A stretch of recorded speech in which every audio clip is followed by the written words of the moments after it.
श्री भगवान बोले, मैंने इस अविनाशी योग को सूर्य से कहा था। सूर्य ने अपने पुत्र वैवस्वत मनु से कहा और मनु ने अपने पुत्र राजा इक्ष्वाकु से कहा। हे परंतप अर्जुन, इस प्रकार परंपरा से प्राप्त इस योग को राज ऋषियों ने जाना, किंतु उसके बाद वह योग बहुत काल से इस पृथ्वी लोक से लुप्त प्राय हो गया। तू मेरा भक्त और प्रिय सखा है, इसलिए वही यह पुरातन योग आज मैंने तुझको कहा है, क्योंकि यह बड़ा ही उत्तम रहस्य है, अर्थात गुप्त रखने योग्य विषय है। अर्जुन बोले, आपका जन्म तो अर्वाचीन अभी हाल का है और सूर्य का जन्म बहुत पुराना है, अर्थात कल्प के आदि में हो चुका था।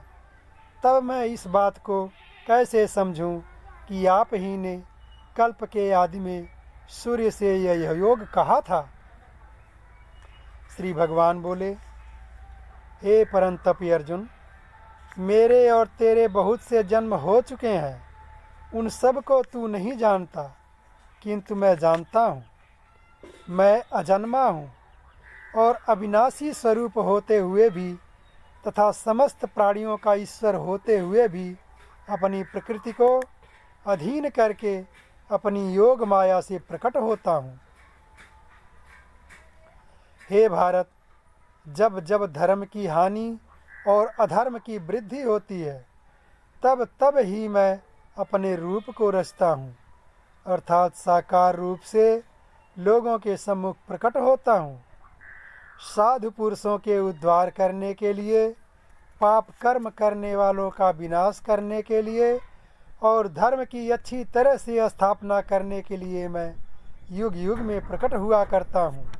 हे अर्जुन, मेरे जन्म और कर्म दिव्य अर्थात निर्मल और अलौकिक हैं। इस प्रकार जो मनुष्य तत्व से जान लेता है, वह शरीर को त्याग कर फिर जन्म को प्राप्त नहीं होता, किंतु मुझे ही प्राप्त होता है। पहले भी जिनके राग, भय और क्रोध सर्वथा नष्ट हो गए थे और जो मुझ में अनन्य प्रेम पूर्वक स्थित रहते थे, ऐसे मेरे आश्रित रहने वाले बहुत से भक्त उपर्युक्त ज्ञान रूप तप से पवित्र होकर मेरे स्वरूप को प्राप्त हो चुके हैं। हे अर्जुन, जो भक्त मुझे जिस प्रकार भजते हैं, मैं भी उनको उसी प्रकार भजता हूँ, क्योंकि सभी मनुष्य सब प्रकार से मेरे ही मार्ग का अनुसरण करते हैं। इस मनुष्य लोक में कर्मों के फल को चाहने वाले लोग देवताओं का पूजन किया करते हैं, क्योंकि उनको कर्मों से उत्पन्न होने वाली सिद्धि शीघ्र मिल जाती है। ब्राह्मण, क्षत्रिय, वैश्य और शूद्र, इन चार वर्णों का समूह गुण और कर्मों के विभाग पूर्वक मेरे द्वारा रचा गया है। इस प्रकार उस सृष्टि रचनादि कर्म का कर्ता होने पर भी मुझे अविनाशी परमेश्वर को तू वास्तव में अकर्ता ही जान।